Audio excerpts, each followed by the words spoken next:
நீங்கள் பார்த்துக் கொண்டிருப்பது உங்கள் விஜய்.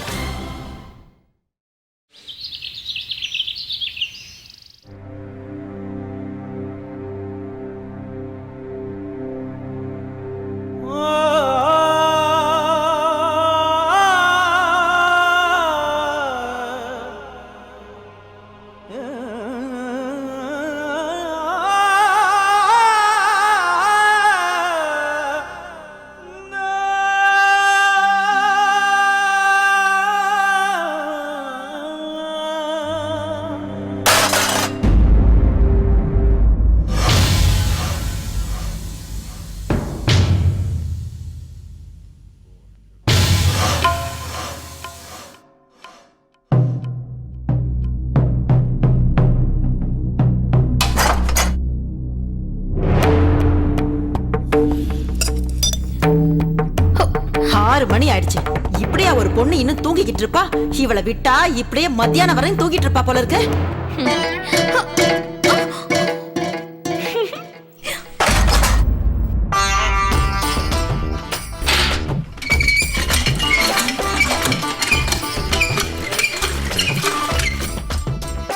மீனாட்சி, நீ என்ன பண்றன்னு தெரிஞ்சுதான் பண்ணிக்கிட்டு இருக்கியா? கொஞ்சம் மெதுவா செய். உடஞ்சா யார் செலவு பண்ணுவா?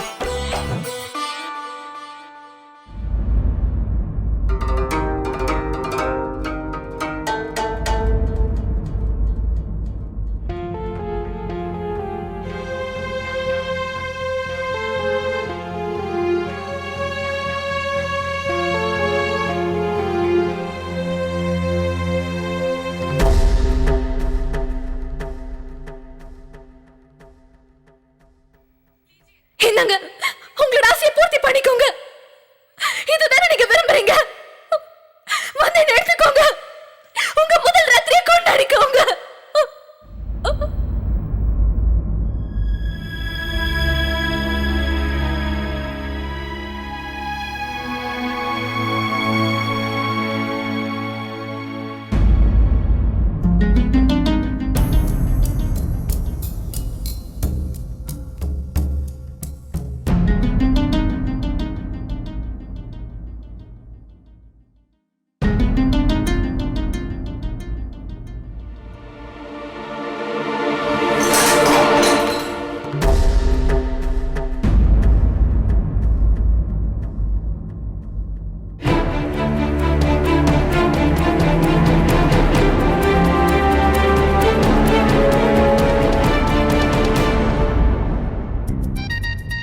அம்மா, லட்டு சாப்பிடுறீங்களா?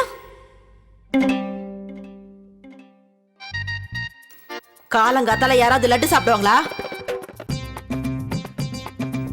அப்ப பூந்தி சாப்பிடுங்க. எதுக்காக இப்ப ஸ்வீட் சாப்பிட சொல்ற? கிண்டல் பண்றியா? இனிப்பு சாப்பிட்டீங்கன்னா இன்னைக்கு பேசுவீங்கல்லேம்மா? அம்மா, அன்னைக்கு முதல் ராத்திரி முடிஞ்சு விடிற முதல் பொழுது இது. அவங்களுக்கு தூக்கம் இல்லாம இருந்திருக்கோம்ல. உனக்கு என்ன சந்தியா மேல அவ்வளவு அக்கறை? இந்த உலகத்திலேயே அவ மட்டும்தான் புதுசா கல்யாணம் பண்ணிக்கிட்டு வரலையே. அவளுக்கு மட்டும்தான் முதல் ராத்திரி நடந்திருக்கா என்ன? எங்க எல்லாருக்கும் தான் இது நடந்திருக்கு. நாங்க எல்லாருமே எங்க மாமியார் எழுந்துக்கிறதுக்கு முன்னாடியே எழுந்து குளிச்சுட்டு சமையல் கட்டுல போய் நிப்போம்.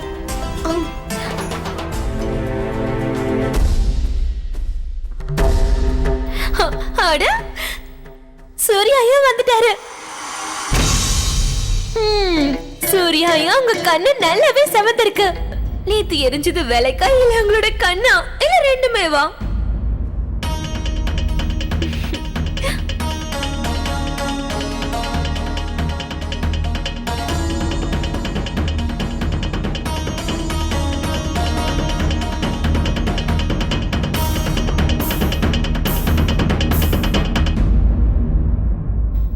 சந்தோஷமாயிரு.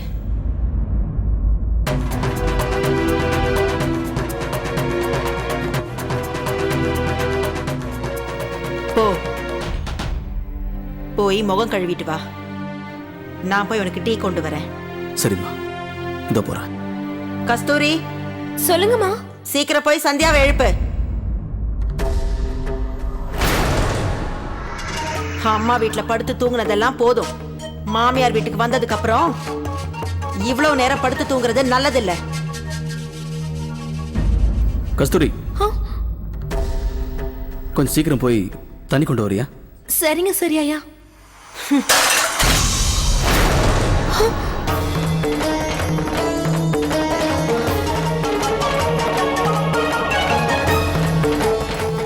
பேச்ச மாத்தி பேசுறதுக்கு அவசியம் இல்ல சூர்யா. நான் கேக்குறது உனக்கு அசிங்கமா இருந்தா தெளிவா சொல்லிருக்க வேண்டியது தானே. அந்த மைசூர்ல இருந்து வந்த மகாராணிய எழுப்ப வேண்டான்னு. அவன் நல்லா தூங்கட்டும். ரொம்ப சோர்ந்து போயிருப்பால. அம்மா அது வந்து இல்லம்மா, நான் சொல்ல வந்ததுக்கு அர்த்தம் அது. அப்படின்னா அப்படின்னா என்ன அர்த்தம்? நேத்து வரைக்கும் நல்லா தானே இருந்த. இன்னைக்கு உன்னோட நடவடிக்கை எல்லாம் மாறிடுச்சே. இந்த வீட்டுக்குன்னு ஒரு கட்டுப்பாடு இருக்கு. ஆனா இன்னைக்கு உன் பொண்டாட்டி எல்லா கட்டுப்பாட்டையும் மீறிட்டா. 30 வருஷமா தினமும் காலையில கோழி கூவறதுக்கு முன்னாடி எழுந்திருச்சு இந்த வீட்டோட எல்லா வேலையும் நான் பாத்துக்கிட்டு இருக்கேன். ஆனா இன்னைக்கு உன் பொண்டாட்டி ஏதோ வெட்டி முறிச்ச மாதிரி 6 மணிக்கு மேலேயும் இன்னும் தூங்கிக்கிட்டு இருக்கா. நீயும் இதெல்லாம் கண்டுக்காம இருக்க. என்ன சூர்யா, ஒரு ராத்திரியிலேயே அவ உன்னை மயக்கிட்டாளா? நீ அப்படியே மாறிட்ட.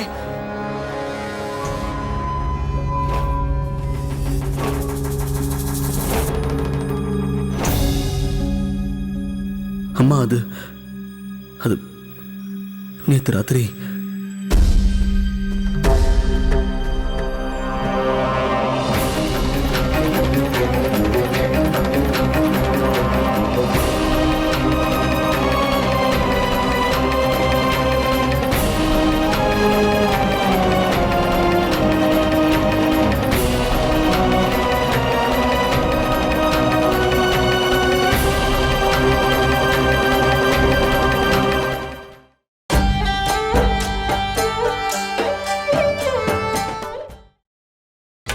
நீங்கள் பார்த்துக் கொண்டிருப்பது உங்கள் விஜய்.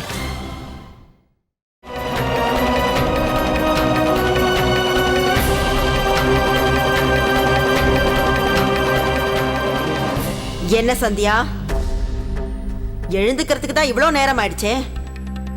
போய் சீக்கிரம் குளிச்சிட்டாவது வா. ஏனும் நின்னுட்டு இருக்க? போய் சீக்கிரம் குளிச்சிட்டு வா. இன்னைக்கு நான் உனக்கு செய்ய வேண்டிய சடங்கெல்லாம் செய்யணும்.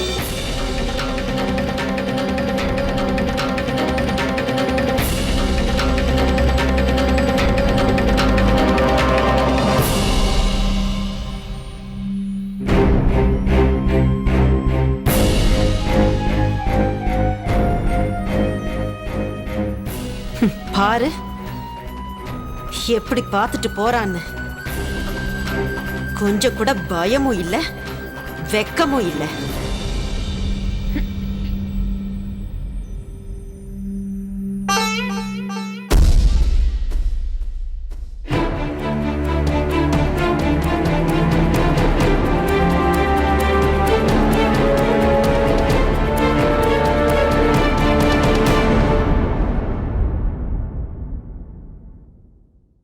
அட கடவுளே. ஓ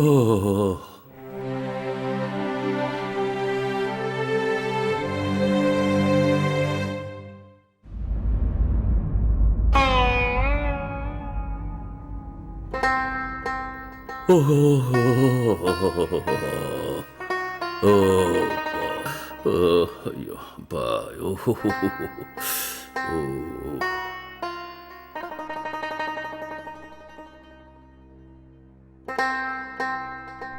உங்க காலுக்கு என்னாச்சு? வீங்கிருச்சுமா. குலதெய்வம் கோயிலுக்கு நடந்து போனதுனால கால் வீங்கி போயிடுச்சு. சுடுதண்ணியில காலை வச்சா கொஞ்சம் நல்லா இருக்கும்னு நினைச்சேன், அதான் வைக்கிறேன்.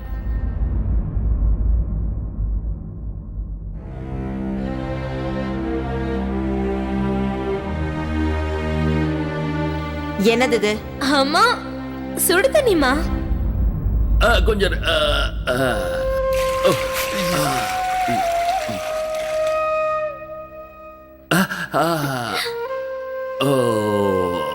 நீ நல்லா இருக்கணும் சத்தூரி. பெரியய்யா, அத சூரஜையாக்கு சொல்லுங்க. ஆமா, வாட்டர் ஹீட்டரை சரி பண்ணது அவர் தானே. இப்பதான் ரொம்ப நல்லா இருக்கு. பெரியய்யா, அது அம்மாக்கு என்ன ஆச்சு? அவ மண்டையில இருக்கிற ஹீட்டர் சூடாகி போச்சு போல இருக்கு. இப்போ என்ன புது பிரச்சனையை கொண்டு வர போறாளோ தெரியல. சரி, நீ போய் ஒரு வாளி சுடுதண்ணி உடனே எடுத்துக்கிட்டு வா. சரிங்கய்யா. சரி.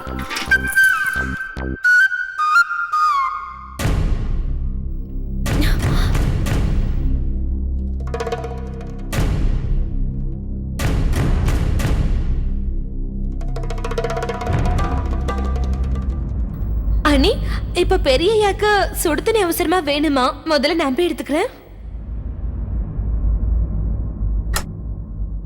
அச்சச்சோ, என்ன இது? மறுபடியும் என்ன ஆச்சு இதுக்கு? கொஞ்ச நேரத்துக்கு முன்னாடி நல்லதானே இருந்ததா அண்ணி? ஹீட்டருக்கு ஒன்னும் ஆகல கஸ்தூரி. இதோட ஃபியூஸை நான் தான் புடுங்கினேன். ஏமா இப்படி பண்ணீங்க? இது இல்லாம ஹீட்டர் வேலை செய்யாது. ஏற்கனவே கரண்ட் பில் ஜாஸ்தி ஆகுது, இதுல ஹீட்டர் வேற ஓடணுமா? இந்த வீட்ல இருக்கிறவங்களுக்கு இந்த வீட்டை பத்தியோ வீட்ல இருக்கிற செலவை பத்தியோ கவலையே இல்ல. இங்க எல்லார்கிட்டயும் சொல்லிடு, இங்க சுடு தண்ணி எல்லாம் கிடைக்காதுன்னு. அந்த அளவுக்கு சுகமா இருக்கணும்னா போய் வெளியில வெயில உட்கார சொல்லு. ரொம்ப சூடா எதமா இருக்கும்.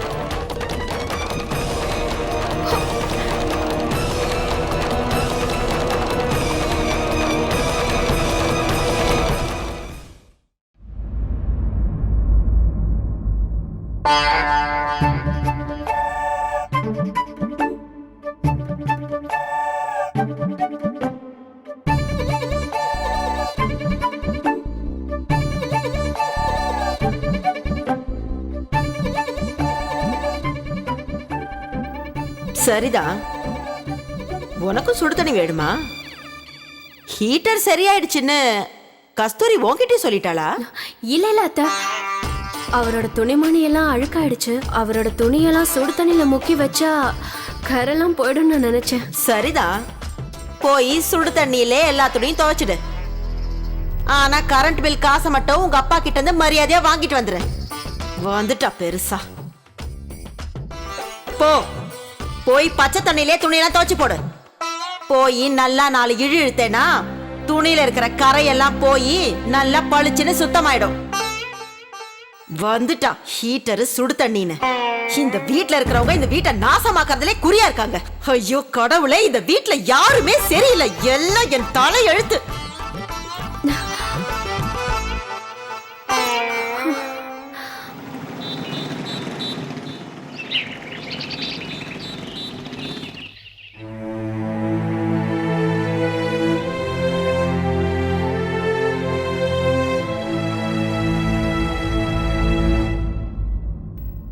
குங்குமம் வை.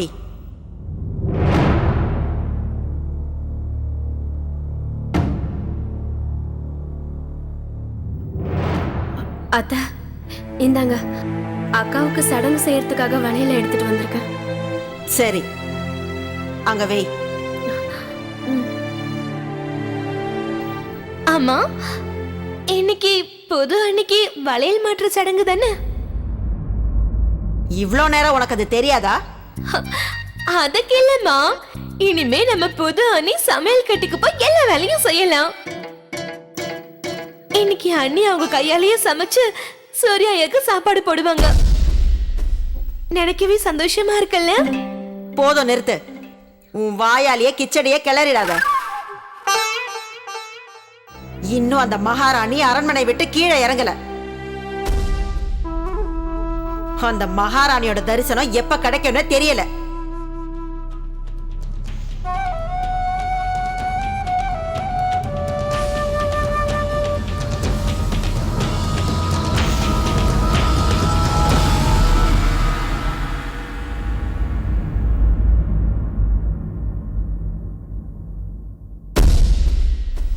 இன்னைக்கு உன்னோட வயிறு காலியா இருக்கு.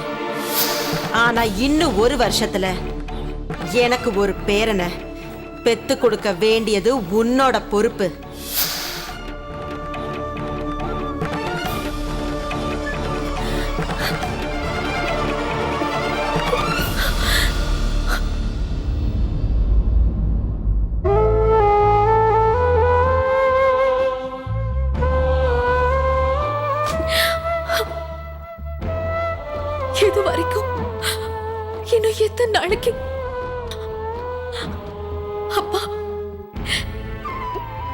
இந்த பொய்ய நான் எத்தனை நாளைக்கு மறைக்கிறது?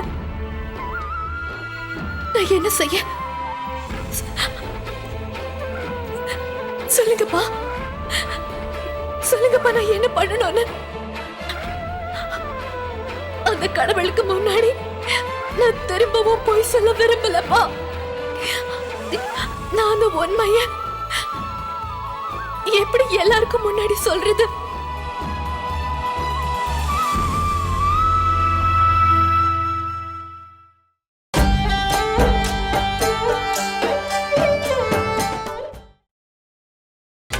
நீங்கள் பார்த்துக் கொண்டிருப்பது உங்கள் விஜய்.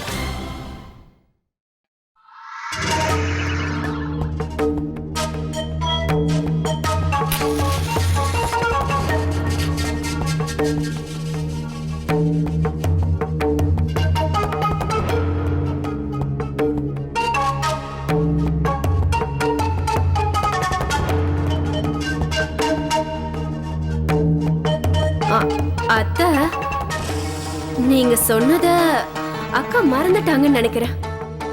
இல்ல, நீங்க இந்த வளையல் சடங்குக்காக தான் கீழே கூப்பிட்டு இருக்கீங்கன்றதையே மறந்துட்டாங்களோ என்னமோ.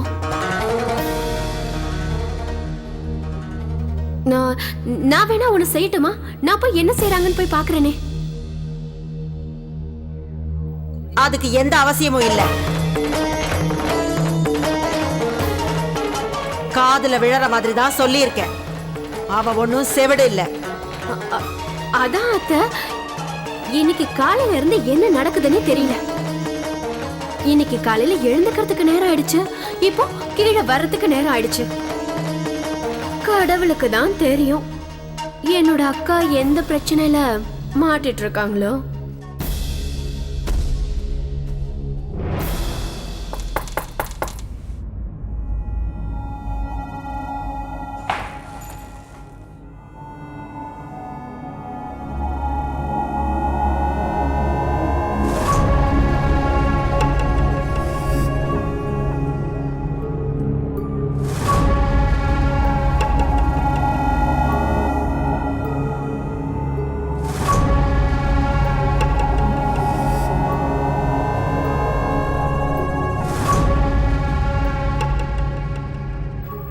சந்தியா, நீங்க கொஞ்சம் சீக்கிரம் ரெடி ஆயிடுங்க. உங்களுக்கு சடங்கு செய்யறதுக்காக அம்மா கீழே காத்துட்டு இருக்காங்க.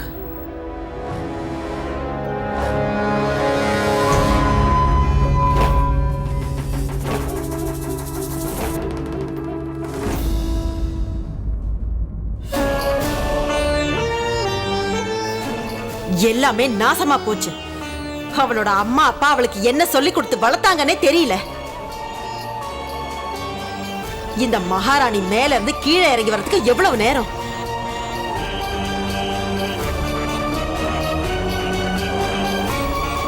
இங்க பாருங்க,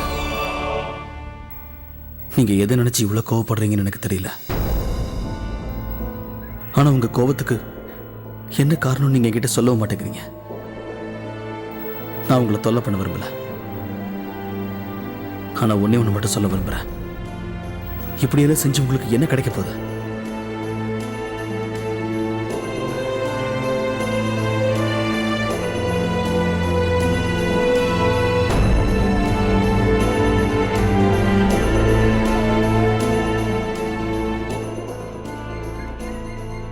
நீங்க ஏன் இப்படி இருக்கீங்க? உங்களுக்கு என்ன பிரச்சனை இருக்கலாம். அதுக்கு நீங்க இப்படி இருந்தா கண்டிப்பா உங்க வலி குறையாது. நீங்க பாருங்க, இந்த கல்யாணம், இந்த உறவு, இது வெறும் நம்ம 2 பேருக்குள்ள மட்டும் கிடையாது. நீங்க என் குடும்பத்தோடையும் நான் உங்க குடும்பத்தோடய சம்பந்தப்பட்டிருக்கோம். இந்த கல்யாணங்கிற உறவு சில பொறுப்புகளை எடுத்துட்டு வருது. அதுல எங்க அம்மாவை பார்த்துக்கணுங்கிறது தான் முக்கியமான பொறுப்பு. எங்க அம்மாவை நீங்க தான் பார்த்துக்கணும். அவங்களுக்கு கொடுக்க வேண்டிய மரியாதை கொடுக்கணும்.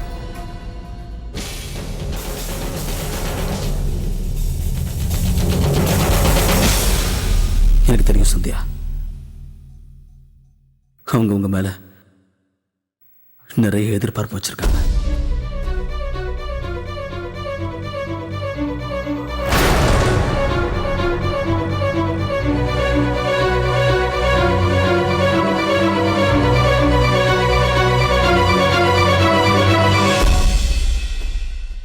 சரி,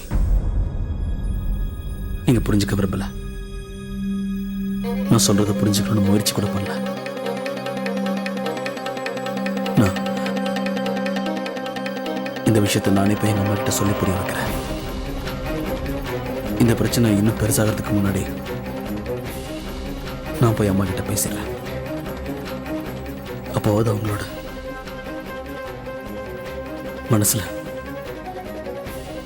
மனசுல இருக்கிற வலி கொஞ்சம் குறையும்.